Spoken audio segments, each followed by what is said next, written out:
Hello there, welcome to Genesis Molds. My name is Bob Warden and welcome to another inbox review. This inbox review we have the Spitfire Story Tally Ho, which is 1/48 scale by Eduard, and it is limited edition.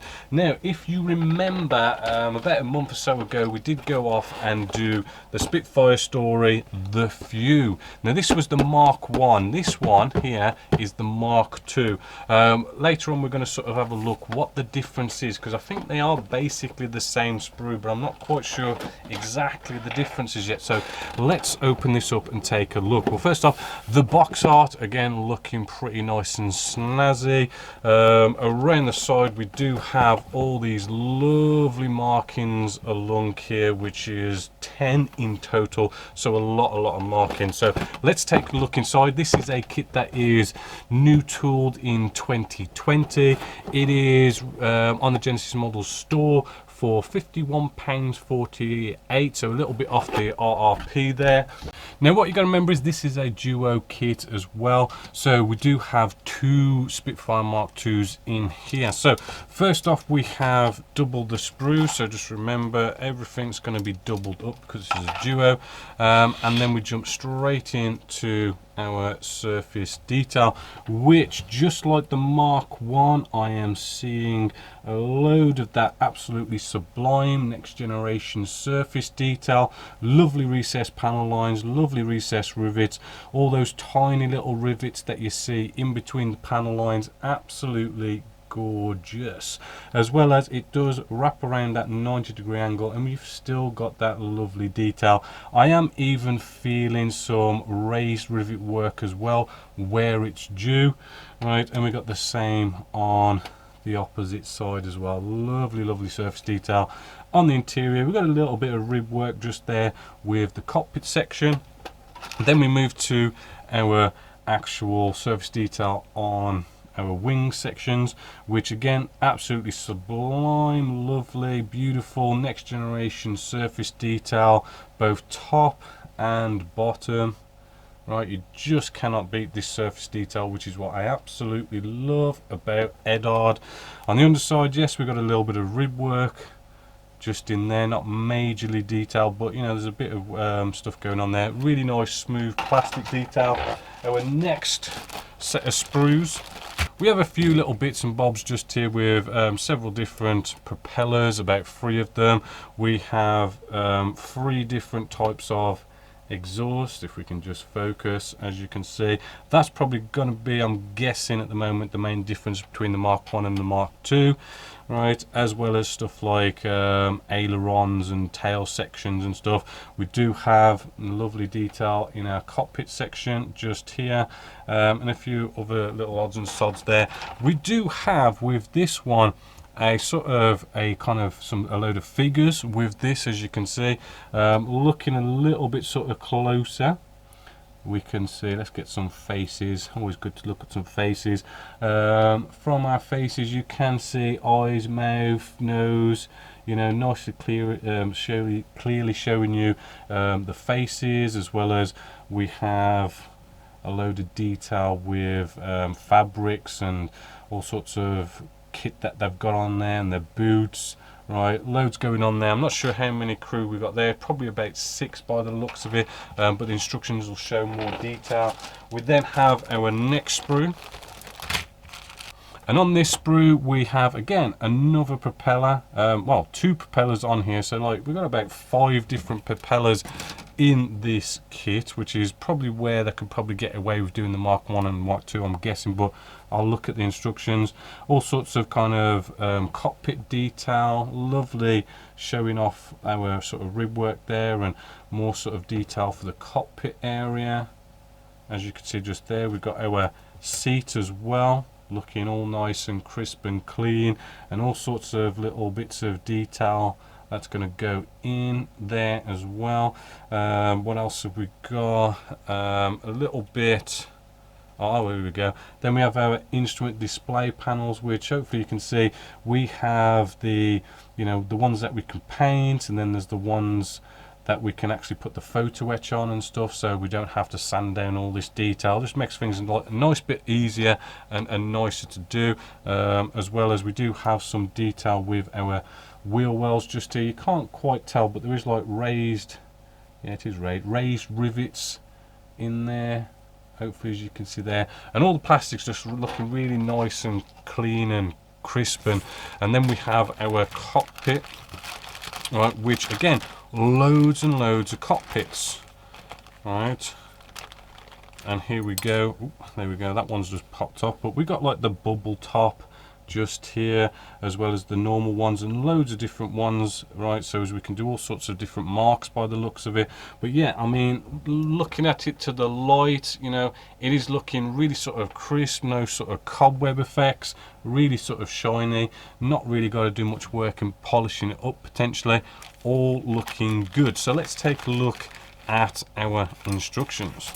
Well, first off, we have an errata just here, which is basically sort of telling you that for schemes D, H, I and J, that the 4-inch wide yellow stripes that go along the leading edge were only valid for those actual markings. So a little bit of a mistake that they've potentially done there, but they put a little correction sheet in there, as well as what do we have here? Looks like how to sort of build your pilots and ground crew as well. So there's 6 of them there, nice little added bonus. Then the instructions, really good quality instructions, quality paper, nicely in colour, nice description about the Mark II, moving into how this is being built, which just like the Mark 1, you know, we start off with the cockpit section, as well as showing you where all the photo etch goes. Little bit compact, but still, you know, it does kind of get you there in the end and shows you how it goes together. It is a typical sort of World War II fighter configuration of building, in the sense that it's just bring those 2 fuselage halves together, bring the 2 wing sections together, and then bring the wing section and the fuselage half together. Nice, quick, sort of easy build. I know there is a lot of photo etch with this, but you don't have to put the photo etch in, so you can make it a bit more easier if you're not feeling so competent with photo etch. But yeah, that goes together nicely. Now I do believe when I did the Spitfire Mk.I, the Eduard 148th, and I did it as an advanced inbox review, and I kind of built that one, we had a problem with these wheel wells just here. They were sort of protruding enough that it made the top part of the wing section kind of protrude, and we ended up having a step. If you haven't watched it, go watch it, you'll know what I mean. But we had a fit issue there, and I did find out from you guys who was letting me know that basically the instructions in the Mark I got the wheel wells a little bit the wrong way round, which is why it was protruding, right? So you might want to just make sure you test fit that. You know, it's basically these bits just here, I do believe it was, I think it was like R32, 31, 33 and 30 that were basically doing that, you know, so, or even these ones just up here, you know, just double check that, because they got the instructions wrong with the Mark I. I'm not sure about the Mark II, I haven't really kind of checked the numbers and stuff, but just check them, test fit, and because really that was the only fit problem with the Mark I, which, you know, is potentially hopefully fixed with the Mark II. But as you see, moving along, you know, we can have all sorts of moving parts on this. The fuselage comes to the wing section, nice and easy. Again, moving parts with ailerons, as well as I think you can have the moving parts with the air intake as well. Landing gear up or down, canopies open or closed, right. You do get that little bit of antenna wire as well that you can sort of put in there. Best to kind of buy some aftermarket stuff. I do like to go for like the elastic band easy line stuff, really good stuff to use.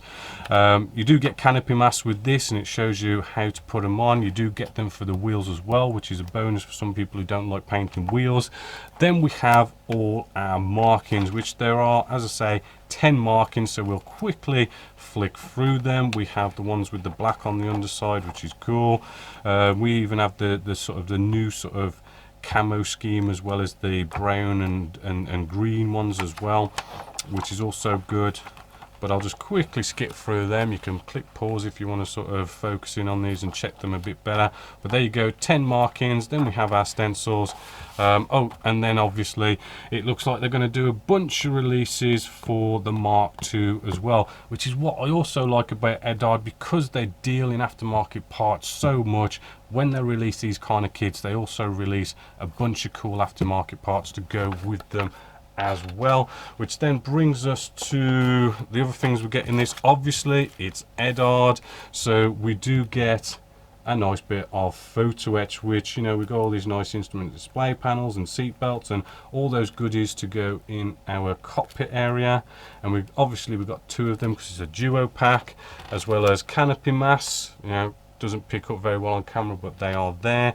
We do have our stencils here, which, you know, should do our both aircraft. Nice stencils, as well as a big decal sheet just here for all our markings, which, you know, they're always good from Eduard, so there's no point getting them out. But as you can see, a load of lovely decals on there, and I know they're all going to be really good. Although I do know some people have complained a little bit about they've started doing these new decal films, a new type of decal film. I haven't had a problem with them, right? It is something I want to sort of investigate and sort of go into a bit more depth with and see what everyone's kind of going on about. But I have used them, and I've used them the same way I've done them before, and they seem to go down rather well. But I will look into that a bit more. So now let's take a look at the difference between the Mk.I and the Mk.II. So after having a little look over, they are very close. As you can see, I've got 2 piles here. We have our Mk.II just here, and this is the Mk.I, right? Looking at them, you know, we have the top, the wing section, right? This is where we kind of have a difference here. This is the Mk.I just here, and bringing in the Mk.II, as you can see, we've got these sort of little teardrops that are on here on the Mk.II compared to the Mk.I, as well as we got this little teardrop just here compared to the Mk.I just here. So they have put these slight little subtle differences in. The fuselage, you know, admittedly that's the same, right? We do also have these 2 sprues here, lots and lots of bits and bobs. They're exactly the same, but we do have this kind of noticeable difference as well, is that we do have in the Mk.I, we have this little sprue here with the 2 different propellers and what looks like to be a seat and everything, whereas with the Mk.II we have this bigger sprue which has, you know, all these different exhausts and more propellers and everything. So, you know, there is, you know, a difference between the 2 kits. You know, it's not a case of, oh, you could buy a Mk.I and still go off and build a Mk.II. But what I've also noticed is it does actually say on the sprue that this is for the Spitfire Mk.I to 5, right? So, you know, these sprues are going to be used to go up to like a Spitfire Mk.V, so we're probably going to see that in the future, which from looking what I've found out, they are going to be bringing out a Mk.V as well. So really cool that Eduard's really sort of getting a nice range of Spitfires out there. So all in all, you know, I mean, yes, it's a duo kit, so it is £51.48 on the Genesis Models website in the store. You know, as always, Eduard, you know, it's definitely a big thumbs up. You know, cannot complain. Surface detail is absolutely brilliant. You know, the fit is good. I know we've had a fit issue with them, but hopefully they've fixed that in the instructions, and hopefully that won't be a problem. But we know it's there, so we know to tackle it. You know, the price is good.